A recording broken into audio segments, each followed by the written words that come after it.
Marianne DuPont stood at the front of her little classroom, the sound of chalk scratching the board the only noise in the room, save for the occasional cough or shifting chair. Her voice, soft but steady, carried through the cold air. "Knowledge," she said to the row of young pale faces bundled in woolen ribbons, "is the one thing no one can take from you. It is yours forever." She closed her book and smiled faintly, even as her fingers stiffened from the chill. The potbelly stove in the corner gave off a weak heat, and her own breath fogged in the air. The children looked at her with a blend of awe and uncertainty, their curiosity at odds with what their parents whispered at home. She was the only black woman in Montvale, the only one most of these children had ever seen, and despite her elegant speech, her pressed gowns, and the painstaking care she took in every lesson plan, there was always a wall between her and the town. She had followed her husband Elijah to Montvale 3 years prior. He'd been offered a position as the town physician, the kind of opportunity few black men were given. Elijah was ambitious, proud, and hungry to prove himself. She followed him with hope and devotion, believing this whitewashed mountain town could be their fresh start. But Montvale was not warm. It tolerated them, nothing more. Their neighbors nodded stiffly. The grocer charged a little extra. The church welcomed them but never invited them to stay for tea. Then, 6 months ago, Elijah collapsed one evening in their front garden, snow dusting his shoulders like a funeral veil. A heart condition they'd never known about. His death had been sudden, a blow that struck without mercy. Now Marianne was a widow, a childless one too. Years ago, after a series of visits to fertility doctors, she had been told her womb was silent. Elijah had never blamed her, but she knew it had disappointed him. A quiet sorrow had settled between them, never spoken of, but always present. Her life had become a pattern of silence. Each morning she lit the oil lamp in the schoolhouse, taught with grace and precision, then walked home down the same snow-covered lane, her burgundy cloak wrapped tightly, the wind nipping at her skin. She kept to herself. She taught. She read. She wrote letters she never sent. Occasionally, she'd visit the library or the bakery where the old French widow let her sit in peace by the fire.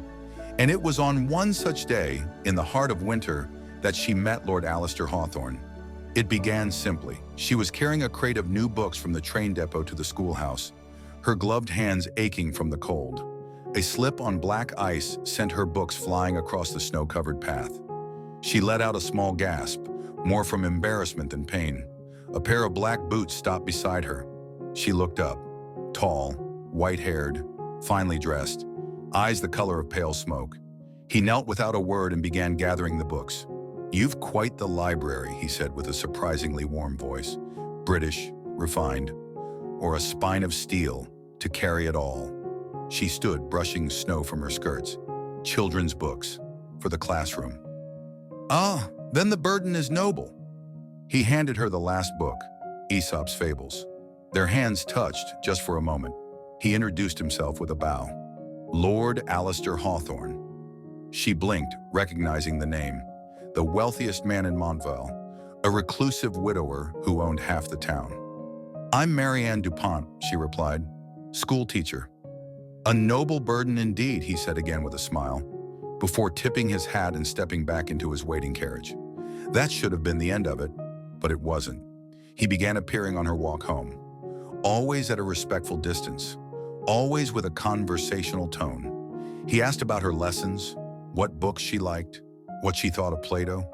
He brought her a copy of Pride and Prejudice one day, beautifully bound, and said she reminded him of Elizabeth Bennet. Sharp, restrained, misunderstood.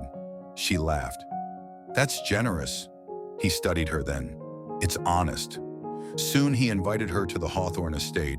The townspeople would have been scandalized, had they known. But no one saw her arrive in the evenings, cloaked in navy velvet, led by lantern light through a servant's door. Their meetings were not illicit, only quiet, private, sacred. They drank tea by the fire. They debated politics. He showed her his late wife's greenhouse, now overrun with ivy and frost. She read him poetry. He showed her letters his wife had once written, full of longing and love.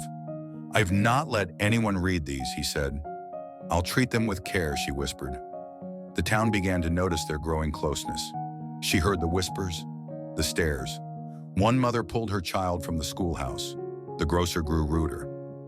"You cannot be seen with me," she said to Alistair one night, snow falling heavy outside his window. "Not here. Not like this." But he looked at her, suddenly fierce. "What would you have me do? Deny what you've become to me?" She didn't answer. The next day, she found her classroom door vandalized. "Go home," painted in red. The children were frightened. Marianne stood silent before them, trembling, but did not cry. Later that week, Lord Hawthorne arrived at the schoolhouse in daylight, in front of the children, in front of their parents. He helped her out the door, took her gloved hand in his and said, "You'll be dining with me tonight. Let them talk." Their love did not soften Montvale, but it outlasted it. They married in secret at first, then publicly, defiantly, in a snow-laced chapel with only a few brave souls in attendance. She moved into the Hawthorne estate. They renovated the greenhouse, turned it into a reading room, and when she could no longer teach at the schoolhouse, she opened a new one on the estate grounds, free to all children, regardless of race or background. They had no children of their own, but they raised a village, one book, one lesson, one warm hearth at a time. On winter nights, she would sit in her armchair beside him, a knitted shawl around her shoulders, and look out across the snowy grounds.